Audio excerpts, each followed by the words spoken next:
Hello ಸ್ನೇಹಿತರೆ, Kannada mister info ಚಾನಲ್ಗೆ ನಿಮಗೆಲ್ಲರಿಗೂ ಸ್ವಾಗತ. ಇವತ್ತು ನಾನು ಎಕ್ಸ್ಪ್ಲೇನ್ ಮಾಡ್ತಿರೋ ಮೂವಿ ಹೆಸರು ದ ಮಮ್ಮಿ ಅಂತ. ಈ ವರ್ಷದ ಅತ್ಯಂತ ಭಯಾನಕ ಮೂವಿ ಅಂತಾರೆ. ಮೂವಿ ನೋಡಿ ಆದಮೇಲೆ ನಿಮ್ಮ ಅನಿಸಿಕೆನ ಕಮೆಂಟ್ ಮೂಲಕ ತಿಳಿಸಿ. ಸೊ ಹಾಗಾದರೆ ಹೆಚ್ಚಿನ ಟೈಮ್ ವೇಸ್ಟ್ ಮಾಡದೆ ಸೀದಾ ಈ ಮೂವಿಯ ಕತೆ ಕಡೆ ಹೋಗೋಣ. ಮೂವಿ ಸ್ಟಾರ್ಟಿಂಗಲ್ಲಿ ನಮಗೆ ಒಂದು ಫ್ಯಾಮಿಲಿನ ತೋರಿಸ್ತಾರೆ. ಅದು ಈಜಿಪ್ಟಲ್ಲಿ ವಾಸವಾಗಿರುವಂಥ ಒಂದು ಫ್ಯಾಮಿಲಿ. ಗಂಡ ಹೆಂಡತಿ ಹಾಗೆ ಇಬ್ಬರು ಮಕ್ಕಳು. ಅವರು ಆ ದಿನ ತಮ್ಮ ಕಾರ್ ಮೂಲಕ ಎಲ್ಲರೂ ಟ್ರಿಪ್ ಹೋಗ್ತಿರ್ತಾರೆ. ಗಂಡ ಹಾಗೆ ಮಕ್ಕಳು ಎಂಜಾಯ್ ಮಾಡ್ತಿದ್ರೆ ಈ ಮಹಿಳೆ ಮಾತ್ರ ತುಂಬ ಸೀರಿಯಸ್ ಆಗಿರ್ತಾಳೆ. ಸೊ ಟ್ರಿಪ್ಪೆಲ್ಲ ಮುಗಿದ ನಂತರ ಅವ್ರ ಮನೆಗೆ ಬಂದು ನೋಡಿದಾಗ ಅವ್ರು ತಮ್ಮ ಮನೇಲಿ ಸಾಗಿದಂಥ ಒಂದು ಹಕ್ಕಿಯು ತನ್ನ ಪ್ರಾಣವನ್ನು ಬಿಟ್ಟಿರುತ್ತೆ. ಆ ಹಕ್ಕಿನ ತನ್ನ ಕೈಯಲ್ಲಿ ಇಟ್ಕೊಂಡು ಕೂಡಲೇ ಈ ಮಹಿಳೆ ಗೊತ್ತಾಗುತ್ತೆ ಏನೋ ಆಗಿದೆ ಅಂತ. ಅದಾದ ನಂತರ ಅವರಿಬ್ಬರು ಸೀದಾ ಮನೆಯ ಹಿಂದ್ಗಡೆ ಹೋಗಿ ಒಂದು ನಿಗೂಢವಾದ ಡೋರ್ನ ಓಪನ್ ಮಾಡ್ತಾರೆ. ಅಲ್ಲೊಂದು ಆನ್ಷಿಯಂಟ್ ಟೈಪ್ ಇರುವ ಒಂದು ಕಾಫಿನ್ ಇದ್ದಿರುತ್ತೆ. ವರ್ಷಗಳ ಹಿಂದೆ ಮಮ್ಮಿಯನ್ನು ಸಂಗ್ರಹ ಮಾಡ್ತಿರುವಂಥ ಒಂದು ಕಾಫಿನ್ ಅದು ನೀವು ನೋಡಿರ್ಬೋದು. ಆ ಕಾಫಿನ ಏನೋ ಒಂದು ಲಾಕ್ ಮೂಲಕ ಓಪನ್ ಮಾಡಿದಾಗ ಅಲ್ಲೊಂದು ಹುಡುಗಿಯ ಶವ ಥರ ಇದ್ದಿರುತ್ತೆ. ಆದರೆ ಅದಕ್ಕೆ ಜೀವ ಇದ್ದಿರೋದಿಲ್ಲ. ಆ ಗಂಡ ಕೇಳ್ತಾನೆ ಅದಕ್ಕೆ ಜೀವ ಬಂತಂತ. ಇವಳು ತನ್ನ ಕೈಲಿದ್ದ ಕ್ಯಾಂಡಲ್ನ ಆನ್ ಮಾಡಿ ನೋಡಿದಾಗ ಅದಕ್ಕಿಂದು ಜೀವ ಬಂದಿರೋದಿಲ್ಲ. ಆ್ಯಂಡ್ ಇದ್ದಕ್ಕಿದ್ದಾಗೆ ಕ್ಯಾಂಡಲ್ ಆಫ್ ಆಗುತ್ತೆ. ಇವಳು ಇನ್ನೇನು ಅದನ್ನ ಲೈಟ್ ಮಾಡಬೇಕು. ಆವಾಗ ಇದ್ದಕ್ಕಿದ್ದಾಗೆ ಆ ಶವದ ಮೂಲಕ ಏನೋ ಒಂದು ಕೀಟ ಹೊರ ಬಂದು ಆ ಶವಕ್ಕೆ ಜೀವ ಬರುತ್ತೆ. ಹಾಗೆ ನೋಡ್ತಾ ನೋಡ್ತಾ ಅಲ್ಲಿದ್ದ ಒಂದು ಕಬ್ಬಿಣದ ಸಲಾಕೆ ಅವಳ ಗಂಡನ ಕುತ್ತಿಗೆ ತಾಗಿ ಅವನಲ್ಲೇ ಸತ್ತೋಗ್ಬಿಡ್ತಾನೆ. ಆ ಸೀನಲ್ಲಿಗೆ ಎಂಡ್ ಆಗ್ತಿದ್ದಾಗೆ ಮೂವಿ ತುಂಬ ವರ್ಷಗಳ ಕಾಲ ಮುಂದೆ ಹೋಗುತ್ತೆ. ನಮಗೆ ಮತ್ತೊಂದು ಫ್ಯಾಮಿಲಿನ ತೋರಿಸ್ತಾರೆ. ಗಂಡನ ಹೆಸರು ಚಾರ್ಲಿ ಹಾಗೆ ಅವನ ಹೆಂಡತಿ ಹೆಸರು ಲ್ಯಾರಿ. ಹಾಗೆ ಅವರಿಗಿಬ್ಬರು ಮಕ್ಕಳು ಸೇಬ್ ಹಾಗೆ ಕ್ಯಾಟಿ ಅಂತ. ಇಲ್ಲಿ ಕ್ಯಾಟಿ ಹಾಗೆ ಚಾರ್ಲಿ ಇಬ್ಬರು ಒಂದು ಗೇಮ್ ಆಡ್ತಿರ್ತಾರೆ. ಒಂದು ಸೌಂಡ್ ಮೂಲಕ ಆಲ್ಫಾಬೆಟ್ನ ರೆಕಗ್ನೈಸ್ ಮಾಡಿ ವರ್ಡ್ಗಳನ್ನ ಜೋಡಿಸಿ ವಾಕ್ಯನ ಕಂಡುಹಿಡಿಯೋದು. ಸೊ ಈ ಗೇಮ್ ಬಗ್ಗೆ ಯಾಕೆ ಹೇಳ್ತಿದ್ದೆ ಅಂದರೆ ಮುಂದೆ ಇದ್ರ ಬಗ್ಗೆ ಗೊತ್ತಾಗುತ್ತೆ, ಅದಕ್ಕೋಸ್ಕರ. ಎನಿವೇ ಒಂದಿನ ಈ ಕ್ಯಾಟಿ ತನ್ನ ಗಾರ್ಡನಲ್ಲಿ ಆಡ್ತಿರುವಾಗ ಒಳಗಡೆ ಚಾರ್ಲಿ ತನ್ನ ಹೆಂಡತಿ ಕ್ಯಾಟಿ ಒಟ್ಟಿಗೆ ಫೋನಲ್ಲಿ ಮಾತಾಡ್ತಿರ್ತಾನೆ. ಈ ಕಡೆ ಕ್ಯಾಟಿ ಒಬ್ಬಳೆ ಆಡ್ತಿದ್ದಾಗ ಅಲ್ಲೊಬ್ಬಳು ಮಹಿಳೆ ಬರ್ತಾಳೆ. ನೋಡ್ಲಿಕ್ಕೆ ವಿಚಿತ್ರವಾಗಿರ್ತಾಳೆ. ಆಕ್ಚುಲಿ ಅವಳು ಕೇಟಿಯ ಫ್ರೆಂಡ್ ಆಗಿದ್ದ ಲೈಲಳ ಅಮ್ಮ ಆಗಿದ್ಲು. ಅವಳೊಬ್ಳು ಬ್ಲ್ಯಾಕ್ ಮ್ಯಾಜಿಷಿಯನ್. ಬಟ್ ಕ್ಯಾಟಿಗೆ ಅದ್ರ ಬಗ್ಗೆ ಗೊತ್ತಿರೋದಿಲ್ಲ. ಅವಳು ತನ್ನ ಟ್ರಿಕ್ ಮೂಲಕ ಕ್ಯಾಟಿನ ಖುಷಿ ಪಡಿಸ್ತಾಳೆ. ಅವಳಿಗೆ ಒಂದು ಚಾಕ್ಲೇಟ್ನ ಆಫರ್ ಮಾಡ್ತಾಳೆ. ಹಾಗೆ ಅವಳ ಕೈಯಲ್ಲಿ ಒಂದು ಆ್ಯಪಲ್ನ ಕೊಟ್ಟು ಇನ್ನೇನು ಆ್ಯಪಲ್ ತಿನ್ನಬೇಕು ಅದರೊಳಗಿಂದ ಒಂದು ಕೀಟ ಹೊರಬಂದು ಕ್ಯಾಟಿಯ ಬಾಳಗೆ ಹೋಗುತ್ತೆ. ಹಾಗೆ ಅವಳು ಪ್ರಜ್ಞೆ ತಪ್ಪಿ ಹೋಗ್ತಾಳೆ. ಆ್ಯಂಡ್ ಈ ಕಡೆ ಆ ಮಹಿಳೆ ಕೂಡ ಏನೋ ಮಂತ್ರವನ್ನೆಲ್ಲ ಪಠಣೆ ಮಾಡ್ತಿರ್ತಾಳೆ. ಅದ್ರ ಮೂಲಕ ಅವಳು ಪೊಸೆಸ್ ಆಗಿ ಅಲ್ಲೇ ಬಿದ್ದುಬಿಡ್ತಾಳೆ. ಆ್ಯಂಡ್ ಅದೇ ಕೂಡಲೇ ಕ್ಯಾಟಿನ ಎತ್ಕೊಂಡು ಆ ಮಹಿಳೆ ಎಸ್ಕೇಪ್ ಆಗ್ತಾಳೆ. ಈ ಕಡೆ ಫೋನಲ್ಲಿ ಮಾತಾಡ್ತಿದ್ದ ಚಾರ್ಲಿಗೆ ಕ್ಯಾಟಿ ರೂಮ್ ಒಳಗಡೆ ಚಾಕ್ಲೇಟ್ ರ್ಯಾಪರೆಲ್ಲ ತೋರಿ ಬರುತ್ತೆ. ಇದುವರೆಗೆ ನಾವು ಯಾರು ಕೂಡ ಇದನ್ನ ಕೊಟ್ಟಿಲ್ಲ ಏನಿದೆ ಅಂತ ಥಿಂಕ್ ಮಾಡ್ತಾ ಮಾಡ್ತಾ ಅವನು ಗಾರ್ಡನ್ ಹತ್ತಿರ ಬಂದಾಗ ಕ್ಯಾಟಿಯಲ್ಲಿ ಮಿಸ್ ಆಗಿರೋದು ಅವನಿಗೆ ಗೊತ್ತಾಗುತ್ತೆ. ಹಾಗೆ ಒಬ್ಬ ಮಹಿಳೆ ಅವಳನ್ನ ಕಿಡ್ನ್ಯಾಪ್ ಮಾಡ್ಕೊಂಡು ಹೋಗ್ತಿರೋದು ಅವನಿಗೆ ತೋರಿ ಬಂದು ಇವನು ಕೂಡ ಚೇಸ್ ಮಾಡಿ ಅವಳನ್ನ ಹಿಡಿಲಿಕ್ಕೆ ನೋಡ್ತಾನೆ. ಬಟ್ ಅದೇ ಕೂಡಲೇ ತೂಫಾನ್ ಬಂದ ಕಾರಣ ಅವಳು ಮಿಸ್ ಆಗಿ ಹೋಗ್ತಾಳೆ. ಅನಂತರ ಈ ಲ್ಯಾರಿ ಕೂಡ ಇನ್ಫಾರ್ಮ್ ಮಾಡಿ ಅವರಿಬ್ಬರು ಸೀದಾ ಪೊಲೀಸ್ ಠಾಣೆಗೆ ಹೋಗ್ತಾರೆ ಕಂಪ್ಲೇಂಟ್ ಕೊಡಲಿಕ್ಕೆ. ಬಟ್ ಅಲ್ಲಿ ಪೊಲೀಸರು ಇವ್ರ ಮೇಲೇ ಡೌಟ್ ಪಡ್ತಾರೆ. ಆದರೆ ಅಲ್ಲಿದ್ದ ಒಬ್ಬ ಮಹಿಳಾ ಪೊಲೀಸ್ ಕಾಯರ್ ಅಂತ ಇವರಿಬ್ಬರಿಗೂ ಸಹಾಯ ಮಾಡಿ ಅವರಿಬ್ಬರ ಸಹಾಯ ಮೂಲಕ ಎಲ್ಲ ಕಡೆ ಕ್ಯಾಟಿನ ಹುಡುಕ್ಲಿಕ್ಕೆ ಸ್ಟಾರ್ಟ್ ಮಾಡ್ತಾರೆ. ಬಟ್ ಬ್ಯಾಡ್ ಲಕ್, ಕ್ಯಾಟಿಯ ಸುಳಿವೇದಿರೋದಿಲ್ಲ. ಆ್ಯಂಡ್ ಅದಾಗಿ ಸುಮಾರು 8 ವರ್ಷ ಆಗುತ್ತೆ. ಈ ಫ್ಯಾಮಿಲಿಯಲ್ಲಿ ಒಬ್ಬ ಹೊಸ ಮಗು ಆ್ಯಡ್ ಆಗುತ್ತೆ. ನಾ ಹೇಳಿದ್ದೆ ಈ ಲ್ಯಾರಿ ಪ್ರೆಗ್ನೆಂಟ್ ಅಂತ. ಆ್ಯಂಡ್ ಇವಾಗ ಆ ಮಗು ದೊಡ್ಡದಾಗಿ ಕೇಟಿ ಮಿಸ್ ಆದಾಗ ಯಾವ ರೀತಿ ಇದ್ಲು ಅಂದರೆ ಯಾವ ಏಜಲ್ಲಿದ್ಲು ಆ ಏಜ್ಗೆ ಇವಾಗ ಅವರ ಮಗು ಬಂದಿತ್ತು. ಆ ಮಗು ಹೆಸರು ಮ್ಯಾಡ್ ಅಂತ. ಎನಿವೇ ಅವ್ರ ಲೈಫ್ ಹೀಗೆ ಸಾಗ್ತಿರುತ್ತೆ. ಕ್ಯಾಟಿಯ ನೆನಪು ಚಾರ್ಲಿ ಹಾಗೆ ಲ್ಯಾರಿಗೆ ಆವಾಗ ಆಗ್ತಿದ್ರು ಕೂಡ ಸೇಬಾಗೆ ಮ್ಯಾಡ್ಗೋಸ್ಕರ ಅವರಿಬ್ಬರು ಕ್ಯಾಟಿನ ಮರೆತು ತಮ್ಮ ಲೈಫ್ನ ಲೀಡ್ ಮಾಡಲಿಕ್ಕೆ ನೋಡ್ತಿರ್ತಾರೆ. ಸೊ ಹೀಗೆ ಎಲ್ಲವೂ ನಡೀತಿರುವಾಗ ಈ ಸೀನ್ ಚೇಂಜ್ ಆಗಿ ನಮಗೆ ಒಂದು ಪ್ಲೇಸಲ್ಲಿ ರ್ಯಾಂಡಮ್ ಆಗಿ ಆಗ್ತಿರುವ ಒಂದು ಸೀನ ತೋರಿಸ್ತಾರೆ. ಅಲ್ಲೊಬ್ಬ ಹುಡುಗ ತನ್ನ ಸೈಕಲ್ ಮೂಲಕ ಹೋಗ್ತಿರುವಾಗ ಅವನ ಸೈಕಲ್ ಹಾಳಾಗಿ ರಿಪೇರ್ ಮಾಡ್ತಿರುವಾಗ ಹಿಂದುಗಡೆಯಿಂದ ಒಂದು ಪ್ಲೇನ್ ಕ್ರ್ಯಾಶ್ ಆಗುತ್ತೆ. ಅವನು ಆ ಸ್ಪಾಟ್ಗೆ ಹೋಗಿ ನೋಡಿದಾಗ ಅಲ್ಲಿ ಇಬ್ಬರ ಶವ ನೋಡ್ತಾನೆ. ಹೆದರಿಯಲ್ಲಿಂದ ಓಡಬೇಕಾದ್ರೆ ಏನೋ ತಾಗಿ ಬಿದ್ದಾಗ ಅವನ ಮುಂದುಗಡೆ ಶಾಕಿಂಗ್ಲಿ ನಾವು ಮೂವಿ ಸ್ಟಾರ್ಟಿಂಗ್ಲಿ ನೋಡಿದ್ವಲ್ಲ ದೊಡ್ಡ ಸೈಜಲ್ಲಿರುವ ಆ ಕಾಫಿನ್ ಅದವನಿಗೆ ತೋರಿ ಬರುತ್ತೆ. ಅನಂತರ ಆ ವಿಷಯ ಎಲ್ಲ ರೆಸಸ್ ಟೀಮ್ಗಳಿಗೆ ಗೊತ್ತಾಗಿ ಅವರು ಆ ಕಾಫಿನ ತಗೊಂಡೋಗಿ ಓಪನ್ ಮಾಡ್ತಾರೆ. ನೋಡಿದ್ರೆ ಅಲ್ಲೊಂದು ಹುಡುಗಿಯ ಶವ ಇದ್ದಿರುತ್ತೆ. ಬಟ್ಟೆಗಳಿಂದ ಸುತ್ತಿ ಆ ಬಟ್ಟೆಗಳ ಮೇಲೆ ಏನೋ ಆನ್ಷಿಯನ್ ಸ್ಕ್ರಿಪ್ಟ್ನೆಲ್ಲ ಬರೆದು ಒಂದು ರೀತಿ ಮಾಟ ಮಾಡಿ ಆ ಹುಡುಗಿನ ಬಂದಿ ಮಾಡಿರ್ತಾರೆ. ಇವರು ತಮ್ಮ ಕ್ಯಾಮರಾದ ಮೂಲಕ ಫೋಟೋನೆಲ್ಲ ತೆಗೆದು ಇನ್ನೇನು ಆ ಬಟ್ಟೆ ತೆಗೆದು ನೋಡಬೇಕು, ಅಲ್ಲೊಬ್ಬ ಹುಡುಗಿ ಶವ ಇದ್ದಿರುತ್ತೆ. ಆ್ಯಂಡ್ ಹುಡುಗಿನ ನೋಡಿದ ಕೂಡಲೇ ನಮ್ಗೆ ಗೊತ್ತಾಗುತ್ತೆ ಅದು ಬೇರೆ ಯಾರೂ ಅಲ್ಲ, 8 ವರ್ಷಗಳ ಹಿಂದೆ ಕಳೆದೋದಂಥ ಕ್ಯಾಟಿ ಅಂತ. ಆ್ಯಂಡ್ ಅದೇ ಕೂಡಲೇ ಚಾರ್ಲಿ ಹಾಗೆ ಲ್ಯಾರಿಗೆ ಇನ್ಫಾರ್ಮ್ ಮಾಡ್ತಾರೆ. ಈ ಹುಡುಗಿನ ಆಸ್ಪತ್ರೆಗೆ ಅಡ್ಮಿಟ್ ಮಾಡಿಸಿ ಅಲ್ಲಿ ಅವ್ರನ್ನ ಕರೆಸ್ತಾರೆ. ಆ್ಯಂಡ್ ಆ ಹುಡುಗಿನ ನೋಡೋಕ್ಕಿಂತ ಮುಂಚೆ ಡಾಕ್ಟರ್ ಹೇಳ್ತಾರೆ, ಈ ಕೇಟಿ ಸುಮಾರು 8 ವರ್ಷಗಳ ಕಾಲ ಒಂದು ಬಾಕ್ಸಲ್ಲಿ ಬಂದಿಯಾಗಿರುವ ಕಾರಣ ಅವಳ ಸ್ಥಿತಿ ತುಂಬ ಗಂಭೀರವಾಗಿದೆ. ಅವಳ ಮೈಗೆ ಲೈಟ್ ಆಗಿ ಗಾಳಿ ತಾಗದ ಕಾರಣ ಅವಳು ನಾರ್ಮಲ್ ಲೈಫ್ ಬರಲಿಕ್ಕೆ ತುಂಬ ವರ್ಷನೇ ಬೇಕಾಗ್ಬೋದು. ಆ್ಯಂಡ್ ಆ ನಾರ್ಮಲ್ ಲೈಫ್ಗೆ ತಗೊಂಡು ಬರಲಿಕ್ಕೆ ನಿಮ್ಮಿಂದ ಮಾತ್ರ ಸಾಧ್ಯ. ಅವಳನ್ನ ಮನೆ ಕರ್ಕೊಂಡು ಹೋಗಿ ಆರೈಕೆ ಮಾಡಿ ಅಂತ ನಂತರ ಅವಳನ್ನ ನೋಡಲಿಕ್ಕೆ ಬಿಡ್ತಾರೆ. ಈ ಗಂಡ ಹೆಂಡತಿಗೆ ತಮ್ಮ ಮಗಳು ಕ್ಯಾಟಿನ ನೋಡಿ ನಿಜವಾಗ್ಲೂ ಶಾಕ್ ಆಗುತ್ತೆ. ಯಾಕಂದರೆ ಅವಳೊಂಥರ ದೆವ್ವ ಥರ ಆಗಿಬಿಟ್ಟಿದ್ಲು. ಮುಖ ಎಲ್ಲ ಸುಕ್ಕಾಗಿ, ಕೈ ಕಾಲೆಲ್ಲ ವಾರೆ ಆಗಿ ಒಂಥರ ದೆವ್ವ ಥರ ಆಗಿಬಿಟ್ಟಿದ್ಲು. ಅವಳನ್ನ ನೋಡಿ ಇವರಿಬ್ಬರಿಗೆ ತುಂಬ ಬೇಜಾರಾಗುತ್ತೆ. ಹಾಗೆ ಅವಳನ್ನ ಹಗ್ ಮಾಡಿ ಅದೇ ಕೂಡಲೇ ತಮ್ಮ ಮನೆಗೆ ಕರ್ಕೊಂಡು ಬರ್ತಾರೆ. ಮನೆಗೆ ಬಂದಾದ ನಂತರ ಕೇಟಿನ ಮಾಡಿ ಮೇಲಿರುವ ಅವಳ ರೂಮಲ್ಲೇ ಮಲಗಿಸ್ತಾರೆ. ಮ್ಯಾಡ್ ಆ್ಯಕ್ಚುಲಿ ತನ್ನ ಅಕ್ಕನ ಮೀಟ್ ಆಗಲಿಕ್ಕೆ ತುಂಬ ಎಕ್ಸೈಟ್ ಆಗಿದ್ಲು, ಯಾಕಂದರೆ ಫಸ್ಟ್ ಟೈಮ್ ಮೀಟ್ ಮಾಡ್ತಿರೋದು. ಆದರೆ ಸೇಬ್ಗೆ ಮಾತ್ರ ಇಷ್ಟ ಇರಲಿಲ್ಲ. ಮತ್ತೊಂದು ವಿಷಯ ಏನಪ್ಪ ಅಂದರೆ ಅವ್ರ ಮನೇಲಿ ಲೇರಿಯ ಅಮ್ಮ ಕೂಡ ವಾಸವಾಗಿದ್ಲು. ಅವಳಿಗೆ ದೈವಭಕ್ತಿ ಜಾಸ್ತಿ ಇದ್ದಿರೋದ್ರ ಕಾರಣ ಅವಳು ಕೇಟಿ ಮಲಗಿದ್ದ ಜಾಗಕ್ಕೆ ಹೋಗಿ ಅವಳಿಗೆ ಗೊತ್ತಿರುವ ಮಂತ್ರಗಳನ್ನೆಲ್ಲ ಪಠನೆ ಮಾಡಲಿಕ್ಕೆ ಸ್ಟಾರ್ಟ್ ಮಾಡ್ತಾಳೆ. ಆದರೆ ನಮಗೆ ಮೊದಲೇ ಗೊತ್ತಿದೆ ಈ ಕೇಟಿ ಒಂಥರ ಪೊಸೆಸ್ ಆಗಿದ್ದಾಳೆ, ಅವಳಿಗೆ ಅದನ್ನೆಲ್ಲ ಕೇಳಿದರೆ ಆಗಲ್ಲ ಅಂತ. ಒಂದು ಟೈಮಲ್ಲಿ ಕೇಳ್ತಾ ಸುಮ್ಮನಾಗಿದ್ಲು. ಆದರೆ ಜಾಸ್ತಿ ಆಗ್ತಾ ಹೋಗ್ತಿದ್ದಾಗೆ ಕೇಟಿಗೆ ಕೋಪ ಬಂದು ಒಂಥರ ಡೆವಿಲ್ ಆಗಿ ಕನ್ವರ್ಟ್ ಆಗಿ ಆ ಅಜ್ಜಿ ಮೇಲೆ ಹಲ್ಲೆ ಮಾಡ್ತಾಳೆ. ಚಾರ್ಲಿ ಆಗಿ ಲೇರಿ ಅದೇ ಕೂಡಲೇ ಅವಳಿಗೆ ಇಂಜೆಕ್ಷನ್ ಕೊಟ್ಟು ಕಾಮ್ ಮಾಡಿಸ್ತಾರೆ, ಹಾಗೆ ಅಜ್ಜಿಗೆ ಟ್ರೀಟ್ ಮಾಡ್ತಾರೆ. ಬಟ್ ಅವ್ರು ಮಾತ್ರ ಅದನ್ನ ಜಾಸ್ತಿ ಸೀರಿಯಸ್ ಆಗಿ ತಗೊಳ್ಳಲ್ಲ. ಕೇಟಿ ಇರುವುದೇ ಹೀಗಂತ ಅವರು ಸುಮ್ಮನಾಗ್ತಾರೆ. ಸೊ ಇದೊಂದು ರೀತಿಯ ಸೀನ್. ಆದರೆ ಅದೇ ದಿನ ರಾತ್ರಿ ಅವರೆಲ್ಲರಿಗೂ ಕೂಡ ಒಂದು ಭಯಾನಕವಾದ ಎಕ್ಸ್ಪೀರಿಯನ್ಸ್ ಆಗುತ್ತೆ. ಈ ಸೇವ್ ಹಾಗೆ ಮ್ಯಾಡ್ ಒಂದೇ ರೂಮಲ್ಲಿ ಮಲಗಿರ್ತಾರೆ. ಹಾಗೆ ಮಲಗಿರುವಾಗ ಮಧ್ಯರಾತ್ರಿ ಹಾಗೆ ಇದ್ದಕ್ಕಿದ್ದಾಗೆ ಅವರ ಮನೆಯ ಗೋಡೆ ಒಳಗಿಂದ ಒಂದು ರೀತಿ ಶಬ್ದ ಆಗುತ್ತೆ. ಮೊದಲಿಗೆ ಮ್ಯಾಡ್ಗೆ ಎಚ್ಚರ ಆಗುತ್ತೆ, ಅನಂತರ ಸೇವ್ಗೆ ಕೂಡ. ಇವರು ಆ ಮನೆಯ ಗೋಡೆ ಒಳಗೆ ಯಾವುದೋ ಒಂದು ವಸ್ತು ಮೂವ್ ಆಗ್ತಿರೋದು, ಯಾವುದೋ ದೆವ್ವನೋ ಅಥವಾ ಮನುಷ್ಯನೋ ಗೊತ್ತಿಲ್ಲ, ಯಾರೋ ಓಡಾಡ್ತಿರೋದು ತೋರಿ ಬರುತ್ತೆ. ಈ ಕಡೆ ಚಾರ್ಲಿ ಹಾಗೆ ಲೇರಿ ಕೇಟಿ ರೂಮ್ಗೆ ಹೋದಾಗ ಅವಳಲ್ಲಿ ಮಿಸ್ ಆಗಿರ್ತಾಳೆ. ಆ್ಯಂಡ್ ಅವ್ರಿಗೆ ಗೊತ್ತಾಗುತ್ತೆ ಆ ಗೋಡೆ ಒಳಗೆ ಓಡಾಡ್ತಿರೋದು ಬೇರೆ ಯಾರೂ ಅಲ್ಲ, ಅದು ಕೇಟಿ ಅಂತ. ಅವಳು ಆ ಮೊಮೆಂಟಲ್ಲಿ ಪೊಸೆಸ್ ಆಗಿರ್ತಾಳೆ. ಹಾಗೆ ಅವಳು ಹುಚ್ಚಿ ಥರ ಇಡೀ ಮನೆಯ ಎಲ್ಲ ಕಡೆ ಓಡ್ತಿರ್ತಾಳೆ. ಆ್ಯಂಡ್ ಒಂದು ಮೊಮೆಂಟಲ್ಲಿ ಈ ಚಾರ್ಲಿಗೆ ಆ ಗೋಡೆ ಒಳಗೆ ಕೇಟಿ ತೋರಿ ಬರ್ತಾಳೆ. ಇವನು ತನ್ನ ಟಾರ್ಚ್ ಮೂಲಕ ಅವಳ ಹತ್ತಿರ ಟಾರ್ಚ್ ಬೆಳಕನ್ನು ಹಾಕಿದಾಗ ಶಾಕಿಂಗ್ಲಿ ಆ ಸೀನ್ನ ಕಂಡು ಇವನಿಗೆ ನಿಜವಾಗ್ಲೂ ಭಯ ಆಗುತ್ತೆ. ಯಾಕಂದರೆ ಕೇಟಿ ಆ ಗೋಡೆ ಒಳಗೆ ಹರಿದಾಡ್ತಿದ್ದ ಒಂದು ಚೇಳನ್ನು ಜೀವಂತವಾಗಿ ಹಿಡಿದು ಬಾಳಗೆ ಹಾಕಿ ಅದನ್ನ ವಿಚಿತ್ರವಾಗಿ ತಿಂತಿರ್ತಾಳೆ. ಅದನ್ನ ಕಂಡು ಇವರಿಗೆ ನಿಜವಾಗ್ಲೂ ಶಾಕ್ ಆಗಿ ಅದೇ ಕೂಡಲೇ ಕೇಟಿನ ಬಂದಿ ಮಾಡಿ ಅವಳಿಗೆ ವಾಮಿಟ್ ಮಾಡಿಸಿ ಎಲ್ಲವನ್ನ ಕೂಡ ಹೊರತೆಗಿತಾರೆ. ಹಾಗೆ ಇಂಜೆಕ್ಷನ್ ಕೊಟ್ಟು ಕಾಮ್ ಮಾಡಿಸ್ತಾರೆ. ಇದೊಂದು ರೀತಿ ಘಟನೆ. ಆದರೆ ಅದರ ನೆಕ್ಸ್ಟ್ ಡೇ ಈ ಲೇರಿ ಹಾಗೆ ಲೇರಿಯ ಅಮ್ಮ ಈ ಕೇಟಿನ ಬಾತ್ರೂಮ್ಗೆ ಕರ್ಕೊಂಡು ಹೋಗಿ ಅವಳಿಗೆ ಬಾತ್ ಮಾಡ್ತಿರ್ತಾರೆ. ತುಂಬಾ ವರ್ಷಗಳಾದ ನಂತರ ಅವಳ ದೇಹ ನೀರು ನೋಡ್ತಿರುವ ಕಾರಣ ಅವಳನ್ನ ಕ್ಲೀನ್ ಮಾಡೋದು ತುಂಬಾ ಕಷ್ಟಕರವಾಗಿತ್ತು. ಆ್ಯಂಡ್ ತುಂಬಾ ಕಷ್ಟಪಟ್ಟು ಆ ಕೆಲಸವನ್ನ ಮಾಡ್ತಿರ್ತಾರೆ.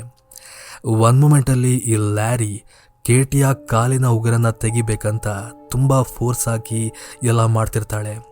ಆ್ಯಂಡ್ ಜಾಸ್ತಿ ಫೋರ್ಸ್ ಆಗಿದ್ದ ಕಾರಣ ಆ ಕೇಟಿಯ ಕಾಲಿನ ಚರ್ಮ ಕೂಡ ಸ್ವಲ್ಪ ತಿನ್ನಾಗಿದ್ದ ಕಾರಣ ಆ ನೇಲೊಟ್ಟಿಗೆ ಇಡೀ ಚರ್ಮನೇ ಎದ್ದು ಬರುತ್ತೆ. ಇದರಿಂದ ಅವಳಿಗೆ ನೋವಾಗಿ ವೀಲ್ಚರಿಂದ ಎದ್ದೋಗ್ತಾಳೆ. ಆ್ಯಂಡ್ ಮತ್ತೆ ಪುನಃ ಅದೇ ರೀತಿ ಲಾಸ್ಟ್ ನೈಟ್ ಯಾವ ರೀತಿ ಮಾಡ್ತಿದ್ಲು ಅದೇ ರೀತಿಯಾಗಿ ಬಿಹೇವ್ ಮಾಡ್ತಾಳೆ. ಆ್ಯಂಡ್ ಅವರು ಯಾವ ರೀತಿಯಾಗಿ ಕಾಮ್ ಮಾಡಿಸ್ಬೇಕಂತ ಅವ್ರಿಗೆ ಮೊದಲೇ ಗೊತ್ತಿತ್ತು. ಅದೇ ರೀತಿ ಮಾಡಿಸಿ ಆ್ಯಂಡ್ ಮತ್ತೆ ಪುನಃ ಮೊದಲಿನ ಥರ ಆಗುತ್ತೆ. ಆವಾಗಷ್ಟೇ ಈ ಲ್ಯಾರಿ ನೇಲ್ ಮೂಲಕ ಕಿತ್ತಂತ ಒಂದು ಸ್ಕಿನ್ ಏನಿದೆ ಅವನದನ್ನ ಅಬ್ಸರ್ವ್ ಮಾಡಿ ಆ ಸ್ಕಿನ್ ಲೇಯರ್ನ ಅವನು ಬಿಡಿಸ್ತಾ ಹೋಗ್ತಾನೆ. ಬಿಡಿಸ್ತಾ ಹೋಗ್ತಿದ್ದಾಗೆ ಅದರಲ್ಲಿ ಒಂದು 10-18 ಲೇಯರ್ ಇದ್ದಿರುತ್ತೆ. ಹಾಗೆ ಅಲ್ಲಿದ್ದ ಎಲ್ಲ ಲೇಯರ್ ಮೇಲೆ ಕೂಡ ಒಂದು ಆನ್ಷಿಯನ್ ಸ್ಕ್ರಿಪ್ಟ್ ಬರ್ತಿರುತ್ತೆ. ಈಜಿಪ್ಟ್ನ ಭಾಷೆಯಲ್ಲಿರುವ ಒಂದು ಹಳೆಯ ಲಿಪಿ ಅಂತ ಹೇಳ್ಬೋದು. ಅದನ್ನ ಓದಲಿಕ್ಕೆ ಅಸಾಧ್ಯವಾಗಿತ್ತು. ಇವನು ಅದನ್ನೆಲ್ಲ ಜೋಡಿಸಿ ಅದರ ಫೋಟೋ ತೆಗೆದು ಅದರ ನೆಕ್ಸ್ಟ್ ಡೇ ಅದೇ ಊರಿನ ಒಬ್ಬ ಆರ್ಕಿಯೋಲಾಜಿಸ್ಟ್ನ ಹೋಗಿ ಮೀಟ್ ಮಾಡಿ ಇದನ್ನೆಲ್ಲ ಅವನಿಗೆ ತೋರಿಸ್ತಾನೆ. ಇದನ್ನೆಲ್ಲ ರೀಡ್ ಮಾಡ್ಬೋದಂತ. ಬಟ್ ಆ ವ್ಯಕ್ತಿ ಸಮಯ ಕೇಳ್ತಾನೆ. ಇವನ್ನೆಲ್ಲ ಕರೆಕ್ಟಾಗಿ ಸ್ಟಡಿ ಮಾಡಿದ ನಂತರ ನನಗೆ ಕಾಲ್ ಮಾಡಿ ಇದ್ರ ಬಗ್ಗೆ ಹೇಳ್ತೇನಂತ. ಸರಿ ಅಂತ ಚಾರ್ಲಿ ಕೂಡ ಅಲ್ಲಿಂದ ವಾಪಸ್ ಬರ್ತಾನೆ. ಇಲ್ಲಿ ಚಾರ್ಲಿ ಸ್ಟ್ರಾಂಗ್ ಆಗಿ ಡಿಸೈಡ್ ಆಗಿರ್ತಾನೆ. 8 ವರ್ಷಗಳ ಕಾಲ ನನ್ನ ಮಗಳು ಎಲ್ಲಿದ್ಲು ಹೇಗಿದ್ಲು ಅಂತ ತಿಳ್ಕೊಳ್ಳೇಬೇಕು ಅಂತ. ಈ ಮಧ್ಯೆ ಚಾರ್ಲಿ ಒಂದು ವಿಷಯನ ಯಾವಾಗಲೂ ನೋಟಿಸ್ ಮಾಡ್ತಿದ್ದ. ಮನೆಗೆ ಬಂದ ದಿನದಿಂದ ಈ ಕೇಟಿ ಯಾವಾಗಲೂ ತನ್ನ ಹಲ್ಲನ್ನ ಒಂಥರ ಅಗಿತಿದ್ಲು. ಅದ್ರ ಮೂಲಕ ಸೌಂಡ್ ಮಾಡ್ತಿದ್ಲು. ಇಲ್ಲಿವರೆಗೆ ಚಾರ್ಲಿಗೆ ಅದ್ರ ಬಗ್ಗೆ ಗೊತ್ತಾಗಿರ್ಲಿಲ್ಲ. ಆದರೆ ಸಡನ್ ಆಗಿ ಅವನಿಗೆ ಮೂವಿ ಸ್ಟಾರ್ಟಿಂಗ್ ಅಲ್ಲಿ ಅವರಿಬ್ಬರು ಆಡ್ತಿದ್ದ ಆ ಗೇಮ್ ಬಗ್ಗೆ ನೆನಪಾಗುತ್ತೆ. ಸೌಂಡ್ ಮೂಲಕ ವಾಕ್ಯವನ್ನ ಕಂಡುಹಿಡಿಯುವುದು. ಅವನು ಅದೇ ಕೂಡಲೇ ಆ ಸೌಂಡ್ ಮೂಲಕ ಆಲ್ಫಾಬೆಟ್ಗಳನ್ನ ಜೋಡಿಸಿ ಒಂದು ಪದವನ್ನ ಕಂಡುಹಿಡಿಯುತ್ತಾನೆ. ಆ ಪದ ಬೇರೆ ಯಾರು ಅಲ್ಲ, ಲೈಲಾ. ಈ ಎಲ್ಲಾ ಘಟನೆಗಳಿಗೆ ಕಾರಣ ಲೈಲಾ ಅಂತ ಅವನಿಗೆ ಗೊತ್ತಾಗುತ್ತೆ. ಅವನು ಅದೇ ಕೂಡಲೇ ಕೈರಾ ಕಾಲ್ ಮಾಡಿ ಆ ವಿಷಯ ಹೇಳ್ತಾನೆ. ಅದಕ್ಕೆ ಕೈರಾ ಹೇಳ್ತಾಳೆ, ನಿಮ್ ಲೈಫಲ್ಲಿ ಈ ಲೈಲಾ ಹೆಸರಿನ ಯಾವ್ದಾದ್ರೂ ಹುಡುಗಿ ಬಂದಿದ್ಲ ಅಥವಾ ಇವಳಿಂದ ಏನಾದರೂ ತೊಂದರೆ ಆಗಿತ್ತಂತ. ಬಟ್ ಚಾರ್ಲಿಗೆ ಇದುವರೆಗೆ ಆ ಹೆಸರು ಕೇಳ್ದಾಗಿರ್ಲಿಲ್ಲ. ಆವಾಗ ಕೈರಾ ಹೇಳ್ತಾಳೆ, ಇಷ್ಟು ವರ್ಷದಲ್ಲಿ ನಿನ್ನ ಮಗಳ ಬಗ್ಗೆ ತುಂಬಾ ಲೆಟರ್ ಬಂದಿತ್ತು ಅಂತ ನೀನೇ ಹೇಳಿದ್ದೆ. ಆ ಲೆಟರ್ನೆಲ್ಲ ಹುಡುಕು, ಎಲ್ಲಾದರೂ ಒಂದ್ ಕಡೆ ಆ ಹೆಸರು ಸಿಗುತ್ತೆ ಅಂತ. ಇವನು ಕೂಡ ಹೋಗಿ ಆ ಲೆಟರ್ನೆಲ್ಲ ಸರ್ಚ್ ಮಾಡಿದಾಗ ಕೊನೆಗೂ ಲೈಲಾ ಹೆಸರಿನ ಒಂದು ಲೆಟರ್ ಸಿಗುತ್ತೆ. ಅದೇ ಕೂಡಲೇ ಹೋಗಿ ಆ ಲೆಟರ್ನ ಕೈರಾ ಕೊಡ್ತಾನೆ. ಆ ಕೈರಾ ಅದರಲ್ಲಿರುವ ಪೋಸ್ಟ್ ಬಾಕ್ಸ್ ಅಡ್ರೆಸ್ನ ಕಲೆಕ್ಟ್ ಮಾಡಿಕೊಂಡು ಕೊನೆಗೂ ಆ ಅಡ್ರೆಸ್ ಯಾವುದಂತ ಕಂಡುಹಿಡಿತಾಳೆ. ಆ ಅಡ್ರೆಸ್ ಬೇರೆ ಯಾವುದೂ ಅಲ್ಲ, ಮೂವಿ ಸ್ಟಾರ್ಟಿಂಗಲ್ಲಿ ನಾವೆಲ್ಲ ನೋಡಿದ್ವಲ್ಲ, ಒಂದು ಫ್ಯಾಮಿಲಿ, ಅದೇ ಮನೆ. ಎನಿವೆ, ಕೈರಾ ಆ ಒಂದು ಪ್ಲೇಸ್ಗೆ ಹೋಗಿ ಅಲ್ಲೇನಿದೆ ಯಾರಿದ್ದಾರಂತ ಹುಡುಕುವ ಕಾರ್ಯದಲ್ಲಿ ನಿರತವಾಗಿದ್ರೆ ಈ ಕಡೆ ಇವನಿಗೆ ಪ್ರೊಫೆಸರ್ ಕಡೆಯಿಂದ ಕಾಲ್ ಬರುತ್ತೆ. ಅದೇ ಆರ್ಕಿಯೋಲಾಜಿಸ್ಟ್. ಇವನಾಗಿ ಮೀಟ್ ಮಾಡ್ತಾನೆ. ಅಲ್ಲಿ ಆ ಪ್ರೊಫೆಸರ್ ಹೇಳ್ತಾನೆ, ಈ ಆನ್ಷಿಯಂಟ್ ಸ್ಕ್ರಿಪ್ಟ್ ಆ್ಯಕ್ಚುಲಿ 3000 BC ವರ್ಷಗಳ ಹಿಂದಿನ ಕಾಲದ್ದು. ಈ ಒಂದು ಸ್ಕ್ರಿಪ್ಟಲ್ಲಿ ಪದೇ ಪದೇ ಒಂದು ಹೆಸರು ರಿಪೀಟ್ ಆಗ್ತಿತ್ತು. ಆ ಒಂದು ಹೆಸರು ನ್ಯಾಸ್ಮೆರಿಯನ್ ಅಂತ. ನ್ಯಾಸ್ಮೆರಿಯನ್ ಆ್ಯಕ್ಚುಲಿ ಆ ಕಾಲದಲ್ಲಿದ್ದಂಥ ಒಂದು ಡೀಮನ್ ಹೆಸರು. ಅದು ಒಂದು ಫ್ಯಾಮಿಲಿಯ ನೆರಳಾಗಿ ಯಾವಾಗಲೂ ಇದ್ದಿರುತ್ತೆ. ಅಂದರೆ ಒಂದು ಫ್ಯಾಮಿಲಿಯ ಕೆಟ್ಟದಾಗಲಿಕ್ಕೆ ಅದು ಯಾವಾಗಲೂ ಸಹಕಾರ ಮಾಡುತ್ತೆ. ಆ ಒಂದು ಗೋಸ್ಟ್ ಯಾರ ಮೈ ಮೇಲೆ ಬರುತ್ತೋ ಅದು ಯಾರನ್ನ ಕೂಡ ಬಿಡಲ್ಲ. ತನ್ನ ಸ್ವಂತ ಅಪ್ಪ ಅಮ್ಮ ಆಗಲಿ ಯಾರೇ ಆಗಲಿ ಅವ್ರನ್ನ ಕೊಲ್ಲುತ್ತೆ ಅಂತ. ಹಾಗೆ ಆ ಗೋಸ್ಟ್ ಒಬ್ಬ ಮನುಷ್ಯನಿಂದ ಮತ್ತೊಬ್ಬ ಮನುಷ್ಯನೊಟ್ಟಿಗೆ ಟ್ರಾನ್ಸ್ಫರ್ ಆಗುತ್ತೆ. ಈಸಿಯಾಗಿ ಒಂದು ಕಡೆಯಿಂದ ಇನ್ನೊಂದು ಕಡೆ ಟ್ರಾನ್ಸ್ಫರ್ ಆಗಿ ಒಂಥರ ವೈರಸ್ ರೀತಿಯದು ಸ್ಪ್ರೆಡ್ ಆಗ್ತಿರುತ್ತೆ ಅಂತ. ಹಾಗೆ 3000 ವರ್ಷಗಳ ಕಾಲದ ಹಿಂದೆನೇ ಆ ಒಂದು ಗೋಸ್ಟ್ನ ಬಗ್ಗೆ ಹರಿದಾಡ್ತಿದ್ದ ನ್ಯೂಸ್ ಕೂಡ ಸ್ಟಾಪ್ ಆಗಿತ್ತು. ಆ್ಯಂಡ್ ಕೆಲವೊಂದು ಪ್ರಕಾರ ಹೇಳ್ತಾರೆ, ಯಾವುದೋ ಒಂದು ಫ್ಯಾಮಿಲಿ ಆ ಗೋಸ್ಟ್ನ ಟ್ರ್ಯಾಪ್ ಮಾಡಿ ಯಾರದೋ ಬಾಡಿ ಒಳಗೆ ಸಂಗ್ರಹ ಮಾಡಿ ಇಟ್ಟಿದ್ದಾರಂತ. ಆ ವಿಷಯ ಕೇಳಿ ಇವನಿಗೆ ಶಾಕ್ ಆಗುತ್ತೆ. ಆ ಬಾಡಿ ಯಾಕೆ ಕೇಟಿದಾಗಿರ್ಬಾರ್ದಂತ. ಆ್ಯಂಡ್ ಅದೇ ಕೂಡಲೇ ಅವನು ಅಲ್ಲಿಂದ ಮನೆಗೆ ಹೋಗ್ತಾನೆ. ಈ ಕಡೆ ಪೊಲೀಸ್ ಆಫೀಸರ್ ಕೈರಾ ಆ ಅಡ್ರೆಸ್ನ ಹುಡ್ಕೊಂಡು ಕೊನೆಗೂ ಆ ಮೂವಿ ಸ್ಟಾರ್ಟಿಂಗಲ್ಲಿ ತೋರಿಸಿದ್ರಲ್ಲ ಆ ಬ್ಲ್ಯಾಕ್ ಮ್ಯಾಜಿಷಿಯನ್ನ ಮನೆಗೆ ಹೋಗ್ತಾಳೆ. ಅಲ್ಲವಳ ದರ್ಶನ ಕೂಡ ಆಗುತ್ತೆ. ಆದರೆ ಆ ಬ್ಲ್ಯಾಕ್ ಮ್ಯಾಜಿಷಿಯನ್ ಇವಳ ಮೇಲೆ ಅಟ್ಯಾಕ್ ಮಾಡೋಕೆ ಬಂದಾಗ ಬೇರೆ ದಾರಿ ತೋರದೆ ಗನ್ ಮೂಲಕ ಅವಳಿಗೆ ಶೂಟ್ ಮಾಡಿ ಸಾಯಿಸಿ ಬಿಡ್ತಾಳೆ. ಆ ಹೊತ್ತಿಗೆಯಲ್ಲಿ ಮತ್ತೊಬ್ಬ ಮಹಿಳೆ ಕೂಡ ಈ ಪೊಲೀಸ್ ಆಫೀಸರ್ನ ಕಣ್ಣಿಗೆ ಬೀಳ್ತಾಳೆ. ಅವಳು ಓಡಿ ಹೋಗ್ತಾಳೆ ಇವಳನ್ನ ನೋಡಿ. ಆ್ಯಂಡ್ ಈ ಪೊಲೀಸ್ ಕೂಡ ಅವಳನ್ನ ಅಟ್ಟಿಸ್ಕೊಂಡು ಹೋಗ್ತಾಳೆ. ಆ್ಯಂಡ್ ಕೊನೆಗೂ ಆ ಮಹಿಳೆ ಒಂದು ಪ್ಲೇಸ್ಗೆ ಹೋಗಿ ಡಿಗ್ ಮಾಡಿ ಒಂದು ಬಾಕ್ಸ್ನ ಓಪನ್ ಮಾಡಿ ಪೊಲೀಸ್ ಕೈಗೆ ಕೊಡ್ತಾಳೆ. ಆ ಬಾಕ್ಸ್ ಒಳಗೆ ಕೇಟಿ ಅಂತ ಬರ್ತಿರುವ ಒಂದು ಟೇಪ್ ಇದ್ದಿರುತ್ತೆ. ಆ ಟೇಪ್ನ ಇವಳು ನೋಡ್ತಾಳೆ. ನಿಜವಾಗ್ಲೂ ಆ ಟೇಪ್ ನೋಡಿ ಇವಳಿಗೆ ಶಾಕ್ ಆಗುತ್ತೆ. ಅದರಲ್ಲೇನಿದೆ ಅಂತ ನಮಗೆ ಕ್ಲೈಮ್ಯಾಕ್ಸಲ್ಲಿ ಗೊತ್ತಾಗುತ್ತೆ. ಅನಂತರ ಆ ಹುಡುಗಿ ಸಿಕ್ಕಿದಾಳಲ್ಲ, ಅವಳನ್ನ ಹೋಗಿ ಇವಳು ವಿಚಾರಣೆ ಮಾಡ್ತಾಳೆ. ಅಲ್ಲವಳಿಗೆ ಗೊತ್ತಾಗುತ್ತೆ ಆ ಸಿಕ್ಕಿದಂಥ ಹುಡುಗಿ ಒಬ್ಬ ಮೂಗಿ ಅಂತ. ಮೂವಿ ಸ್ಟಾರ್ಟಿಂಗಲ್ಲಿ ತೋರಿಸಿದ್ವಲ್ಲ, ಒಂದು ಫ್ಯಾಮಿಲಿ, ಗಂಡ ಹೆಂಡತಿಯಾಗಿ 3 ಮಕ್ಕಳು. ಆ 3 ಮಕ್ಕಳಲ್ಲಿ ಒಬ್ಬ ಹುಡುಗಿ ಆಗಿದ್ಲು. ಆ್ಯಕ್ಚುಲಿ ಇವಳ ಹೆಸರೇ ಲೈಲಾ.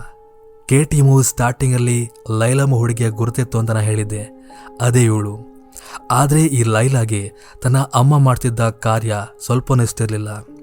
ಅದನ್ನ ಎಕ್ಸ್ಪೋಸ್ ಮಾಡಬೇಕಂತ ಟ್ರೈ ಮಾಡಿದಾಗ ಅವಳ ಸ್ವಂತ ಅಮ್ಮ ಅಂದರೆ ಆ ಬ್ಲ್ಯಾಕ್ ಮ್ಯಾಜಿಷಿಯನ್ನೇ ಇವಳ ನಾಲಿಗೆಯನ್ನು ಕತ್ತರಿಸಿ ಮೂಗಿಯಾಗಿ ಮಾಡಿಬಿಟ್ಟಿದ್ಲು. ಹಾಗೆ ಈ ಲೈಲಾ ತನ್ನ ಬರವಣಿಗೆ ಮೂಲಕ ಹೇಳ್ತಾಳೆ, ತನ್ನ ಅಪ್ಪ ಸತ್ತಾದ ನಂತರ ಅಮ್ಮ ಹಾಗೆ ಇಬ್ಬರು ಅಣ್ಣಂದರು ಸೇರಿ ಈ ಎಲ್ಲ ಕಾರ್ಯವನ್ನು ಮಾಡ್ತಿದ್ರು. ಆ್ಯಂಡ್ ಒಂದು ದಿವಸ ಇವ್ರಿಗೆ ಗೊತ್ತಾಗುತ್ತೆ ತಾವಿರೋ ಈ ಪ್ಲೇಸಲ್ಲಿ ಫ್ಲಡ್ ಬರುತ್ತೆ, ಎಲ್ಲ ಕೂಡ ಕೊಚ್ಕೊಂಡು ಹೋಗುತ್ತೆ, ಅದರೊಟ್ಟಿಗೆ ಈ ಕಾಫಿನೊಳಗಿರುವ ಮಮ್ಮಿ ಕೂಡ ಅಂತ ಅವ್ರಿಗೆ ಗೊತ್ತಾಗಿ ಅದನ್ನ ಶಿಫ್ಟ್ ಮಾಡಲಿಕ್ಕೆ ಒಂದು ಪ್ಲೇನ್ನ ಅವರು ವ್ಯವಸ್ಥೆ ಮಾಡಿರ್ತಾರೆ.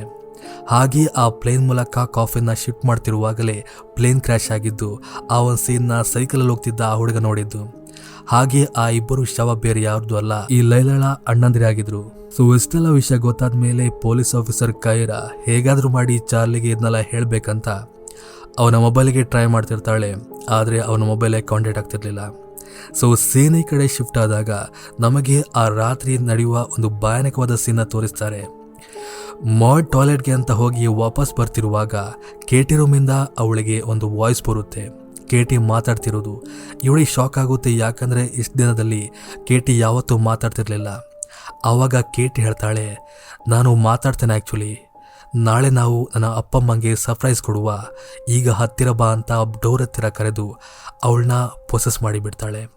ಆದರೆ ಮ್ಯಾಡ್ ಪೊಸೆಸ್ ಆಗಿರೋದು ಮನೆ ಯಾರಿಗೆ ಕೂಡ ಗೊತ್ತಿರೋದಿಲ್ಲ. ಸೊ ಇದಾದ ನಂತರ ಅದರ ನೆಕ್ಸ್ಟ್ ಡೇ ಲೇರಿಯಾ ಅಮ್ಮ ಕೇಟಿಯ ರೂಮ್ಗೆ ಹೋಗಿ ಮತ್ತೆ ಪುನಃ ಅವಳಿಗೆ ಬೇಡದಿರುವ ಕೆಲಸ ಮಾಡ್ತಾಳೆ. ದೇವರ ಮಂತ್ರವನ್ನು ಪಠನೆ ಮಾಡೋದು. ಅದನ್ನೆಲ್ಲ ಕೇಳಿ ಕೇಳಿ ಇವಳಿಗೆ ಸಾಕಾಗಿ, ಅಂದರೆ ಇವಳು ಒಳಗಿರುವ ಆ ಡೀಮನ್ಗೆ ಸಾಕಾಗಿ ಆ ಅಜ್ಜಿ ಮೇಲೆ ಹಲ್ಲೆ ಮಾಡೋದಲ್ಲದೆ ಕಿಟಕಿ ಮೂಲಕ ಆ ಅಜ್ಜಿನ ಕೆಳಕೆಳೆದು ಅವಳನ್ನ ಭೀಕರವಾಗಿ ಕೊಂದು ಬಿಡ್ತಾಳೆ. ಅದರ ನೆಕ್ಸ್ಟ್ ಡೇ ಅಜ್ಜಿಯ ಫಿನಲ್ ನಡೀತಿರುವ ಕೂಡ ಈ ಮಾಡ್ ಒಂಥರ ವಿಚಿತ್ರವಾಗಿ ಪೊಸೆಸ್ ಆಗಿ ತನ್ನ ಸ್ವಂತ ಫ್ಯಾಮಿಲಿ ಮೇಲೆ ಅಟ್ಯಾಕ್ ಮಾಡೋಕೆ ಹೋದರೆ ಮಾಡಿ ಮೇಲಿದ್ದ ಕೇಟಿ ಕೂಡ ಹೇಗೋ ಹೊರಬಂದು ಈ ಸತ್ತೋಗಿದ್ಲಲ್ಲ ಅಜ್ಜಿಯ ಬಾಡಿನ ತಿನ್ನೋಕೆ ಟ್ರೈ ಮಾಡ್ತಿದ್ಲು. ನಿಜವಾಗ್ಲೂ ಆ ಸೀನೆಲ್ಲ ಭಯಾನಕವಾಗಿತ್ತು. ನಂತರ ಹೇಗೋ ಕಷ್ಟಪಟ್ಟು ಅವರಿಬ್ಬರು ಕೇಟಿನ ಬಂದಿ ಮಾಡಿ ಒಂದು ರೂಮಲ್ಲಿ ಇಡ್ತಾರೆ. ಆವತ್ತಿಗೆ ಅಲ್ಲಿ ಪೊಲೀಸ್ ಆಫೀಸರ್ ಕೈರಾ ಬಂದು ಕೇಟಿ ಆ ಟೇಪ್ನ ತೋರಿಸ್ತಾರೆ. ಇಲ್ಲ ಆ್ಯಕ್ಚುಲಿ ಎಲ್ಲ ಸಸ್ಪೆನ್ಸ್ ರಿವೀಲ್ ಆಗುತ್ತೆ. ಕೇಟಿ 8 ವರ್ಷಗಳ ಕಾಲ ಇರ್ಲಿದ್ಲು ಹೇಗಿದ್ಲು ಅಂತ. ಆ ಟೇಪಲ್ಲಿ ಆ್ಯಕ್ಚುಲಿ ಬ್ಲ್ಯಾಕ್ ಮೈಷನ್ ಮಹಿಳೆಯ ಫ್ಯಾಮಿಲಿಯವರು ಕೇಟಿ ಮೇಲೆ ಮಾಡಿದಂಥ ಆ ರಿಚುವಲ್ನ ವಿಡಿಯೋ ಇತ್ತು. ಒಂದು ನಿಗೂಢವಾದ ಪ್ಲೇಸಲ್ಲಿ ಕೇಟಿನ ಒಂದು ಕಾಫಿನ ಒಳಗಿಟ್ಟು ಆ ಕಾಫಿನ ಒಳಗಿದ್ದ ಮತ್ತೊಂದು ಬಾಡಿ ಮೂಲಕ ಅದೇ ನಸ್ಮೇರಿಯನ್ ಆತ್ಮನ ಆ ಬಾಡಿ ಮೂಲಕ ಈ ಕೇಟಿಯ ದೇಹದ ಒಳಗೆ ಟ್ರಾನ್ಸ್ಫರ್ ಮಾಡೋದಾಗಿತ್ತು. ಆ್ಯಂಡ್ ಅದನ್ನ ಟ್ರಾನ್ಸ್ಫರ್ ಮಾಡಲಿಕ್ಕೆ ಆ ಬ್ಲ್ಯಾಕ್ ಮೈಷನ್ ಮಹಿಳೆ ಹಾಗೆ ಅವರ ಫ್ಯಾಮಿಲಿ ಎಲ್ಲರೂ ಕೂಡ ಮಂತ್ರಗಳನ್ನ ಹೇಳ್ತಿದ್ರು. ಆ ರಿಚುವಲ್ನ ಪರ್ಫಾರ್ಮ್ ಮಾಡಲಿಕ್ಕೆ ಒಂದು ರೀತಿ ಮಂತ್ರ ಇತ್ತು. ಆ ಮಂತ್ರವನ್ನು ಹೇಳಿದರೆ ಮಾತ್ರ ಆತ್ಮ ಏನಂದ್ರೊಳಗೆ ಟ್ರಾನ್ಸ್ಫರ್ ಆಗ್ತಿತ್ತು. ಹಾಗೆ ಈ ಕೇಟಿನ ಟಾರ್ಗೆಟ್ ಮಾಡಲಿಕ್ಕೆ ಕಾರಣ ಸಣ್ಣ ಮಕ್ಕಳಿಗೆ ಆ್ಯಕ್ಚುಲಿ ತುಂಬ ಆಯಸ್ಸಿದ್ದಿರುತ್ತೆ. ಅದರ ಮೂಲಕ ಅವರೊಳಗಿದ್ದ ಡೀಮನ್ ಕೂಡ ತುಂಬ ವರ್ಷಗಳ ಕಾಲ ಈ ಭೂಮಿ ಮೇಲಿರುತ್ತೆ. ಸೊ ಅದನ್ನ ಟ್ರಾನ್ಸ್ಫರ್ ಅತಿ ವೇಗವಾಗಿ ಮಾಡಬೇಕಂತಿಲ್ಲ ಅಂತ ಅದೇ ಒಂದು ಕಾರಣಕ್ಕಾಗಿ ಅವರು ಸಣ್ಣ ಮಕ್ಕಳನ್ನ ಟಾರ್ಗೆಟ್ ಮಾಡ್ತಿದ್ರು. ಸೊ ಆ ವಿಡಿಯೋ ಮೂಲಕ ಕೊನೆಗೂ ಕೇಟಿಗೆ ಏನಾಗಿತ್ತಂತ ಇವರೆಲ್ಲರಿಗೂ ಗೊತ್ತಾಗುತ್ತೆ. ಸೊ ಆವತ್ತಿಗಾಗಲೇ ಈ ಕಡೆ ಬಂದಿಯಾಗಿದ್ದ ಕೇಟಿ ತನ್ನ ಅಣ್ಣ ಸೇಬ್ನ ಪೊಸೆಸ್ ಮಾಡಿ ಅವನ ಸಹಾಯದ ಮೂಲಕ ಬಂದಿಂದ ರಿಲೀಸ್ ಆಗ್ತಾಳೆ. ಹಾಗೆ ಎಲ್ಲರ ಮೇಲೆ ಅಟ್ಯಾಕ್ ಮಾಡಿ ಶುರು ಮಾಡ್ತಾಳೆ. ಪೊಸೆಸ್ ಆಗಿದ್ದ ಸೇಮ್ ಲ್ಯಾರಿ ಮೇಲೆ ಅಟ್ಯಾಕ್ ಮಾಡ್ತಿದ್ರೆ ಚಾರ್ಲಿ ಮೇಲೆ ಈ ಕೇಟಿ, ಹಾಗೆ ಕೆಳಗಡೆ ಆಲ್ರೆಡಿ ಸತ್ತೋಗಿದ್ದ ಲ್ಯಾರಿಯ ಅಮ್ಮ ಕೂಡ ಪೊಸೆಸ್ ಆಗಿ, ಅಂದರೆ ಅವಳು ಕೂಡ ಒಂದು ದೆವ್ವವಾಗಿ ಕನ್ವರ್ಟ್ ಆಗಿ ಆ ಪೊಲೀಸ್ ಆಫೀಸರ್ ಕೈರಾ ಮೇಲೆ ಅಟ್ಯಾಕ್ ಮಾಡ್ತಿರ್ತಾಳೆ. ಹಾಗೆ ಒಂದು ಮೂಮೆಂಟಲ್ಲಿ ಆ ಪೊಸೆಸ್ ಆಗಿದ್ದ ಲ್ಯಾರಿಯ ಅಮ್ಮ ಒಂದು ಚೇಳನ್ನ ಕೈರಳ ಬಾಯೊಳಗಾಗ್ತಾಳೆ. ಈ ಕೈರಾ ಹೇಗೂ ತನ್ನ ಗಂಟಲನ್ನ ತೂತು ಮಾಡಿ ಆ ಚೇಳನ್ನ ಹೊರ ತೆಗಿತಾಳೆ. ಅದರಿಂದ ಅವಳ ವಾಯ್ಸ್ ಕೂಡ ಹೋಗುತ್ತೆ. ಈ ಕಡೆ ರೂಮ್ ಒಳಗಿದ್ದ ಕ್ಯಾಟಿನ ಚಾರ್ಲಿ ಹೇಗೂ ಗಟ್ಟಿಯಾಗಿ ಹಿಡಿದು ಈ ಕೈರಾ ಹತ್ತಿರ ಆ ವಿಡಿಯೋದಲ್ಲಿ ಎಲ್ಲ ಪ್ರಸಾರವಾಗಿದ್ದ ಮಂತ್ರಗಳನ್ನ ಹೇಳಿ ಅವಳ ಒಳಗಿದ್ದ ಆತ್ಮನ ನನ್ನೊಳಗೆ ಕಳಿಸುವ ಅಂತ ಅವರೊಂದು ಪ್ಲಾನ್ ಮಾಡ್ತಾರೆ. ಕೈರಾ ಹೇಗೋ ಕಷ್ಟಪಟ್ಟು ಅವಳ ವಾಯ್ಸ್ ಹೋಗಿದ್ರು ಕೂಡ ಅವಳ ಗಂಟಲ್ಲಿ ಕೈ ಇಟ್ಟು ಒಂದು ರೀತಿಯ ಪರ್ಫಾರ್ಮ್ ಮಾಡಿಯೇ ಬಿಡ್ತಾಳೆ. ಅದರ ಮೂಲಕ ಕೊನೆಗೂ ಕೇಟಿ ಒಳಗಿದ್ದ ಆತ್ಮ ಈ ಚಾರ್ಲಿ ಒಳಗೆ ಹೋಗುತ್ತೆ. ಸೀನ್ ಕಟ್ಟಾದ ನಂತರ ಈ ಚಾರ್ಲಿನ ಕೂಡ ಒಂದು ಕಾಫಿನ ಒಳಗೆ ಬಂದಿ ಮಾಡೋದನ್ನು ತೋರಿಸ್ತಾರೆ. ಇಷ್ಟು ವರ್ಷ ಕೇಟಿ ಒಳಗಿದ್ದ ಆತ್ಮ ಇವಾಗ ಚಾರ್ಲಿ ಒಳಗಿದೆ. ಕೇಟಿ ಇವಾಗ ನಾರ್ಮಲ್ ಆಗಿದ್ದಾಳೆ. ಆದರೆ ಲಾಸ್ಟಲ್ಲಿ ಒಂದು ಟ್ವಿಸ್ಟ್ ತೋರಿಸ್ತಾರೆ. ಅದೇನಪ್ಪ ಅಂದರೆ ನಾವು ಆವಾಗಷ್ಟೇ ಸತ್ತೋಗಿಲ್ವ ಅಂತ ಅಂದ್ಕೊಂಡಿದ್ವಿ ಆ ಬ್ಲ್ಯಾಕ್ ಮೈಷನ್ ಮಹಿಳೆ, ಆದರೆ ಅವಳಿನ್ನೂ ಸತ್ತಿಲ್ಲ, ಬದುಕಿದ್ದಾಳೆ. ಅವಳು ಜೈಲಿದ್ದಾಳೆ. ಆವತ್ತಿಗೆ ಅವಳ ಕ್ಯಾಬಿನ್ ಒಳಗೆ ಒಬ್ಬ ಮಹಿಳೆ ಬರೋದನ್ನು ತೋರಿಸ್ತಾರೆ. ನಾವೆಲ್ಲ ನರ್ಸ್ ಅನ್ಕೋತೇವೆ, ಆದರೆ ಅವ್ರು ಆ್ಯಕ್ಚುಲಿ ಲ್ಯಾರಿ ಹಾಗೆ ಪೊಲೀಸ್ ಆಫೀಸರ್ ಹಾಗೆ ಕ್ಯಾಟಿಯಾಗಿದ್ಲು. ಅಲ್ಲವರು ಆ ಚಾರ್ಲಿಯ ಡೆಡ್ ಬಾಡಿನ ತಂದು ಅವನೊಳಗಿದ್ದ ಆತ್ಮನ ಈ ಬ್ಲ್ಯಾಕ್ ಮ್ಯಾಜಿಷಿಯನ್ ಮಹಿಳೆ ಒಳಗೆ ಹೋಗಲಿಕ್ಕೆ ಏನೆಲ್ಲ ಪರ್ಫಾರ್ಮ್ ಮಾಡಬೇಕು ಆ ಎಲ್ಲವನ್ನ ಪರ್ಫಾರ್ಮ್ ಮಾಡಿ ಕೊನೆಗೂ ಆ ರೋಸ್ಮೇರಿಯನ್ ಆತ್ಮನ ಆ ಬ್ಲ್ಯಾಕ್ ಮ್ಯಾಜಿಷಿಯನ್ ಒಳಗೆ ಹೋಗಿ ಅವಳು ಪೊಸೆಸ್ ಆಗುವಾಗ ಮಾಡ್ತಾರೆ. ಹಾಗೆ ಆ ಮೂವಿ ಕೂಡ ಅಲ್ಲಿಗೆ ಎಂಡ್ ಆಗುತ್ತೆ.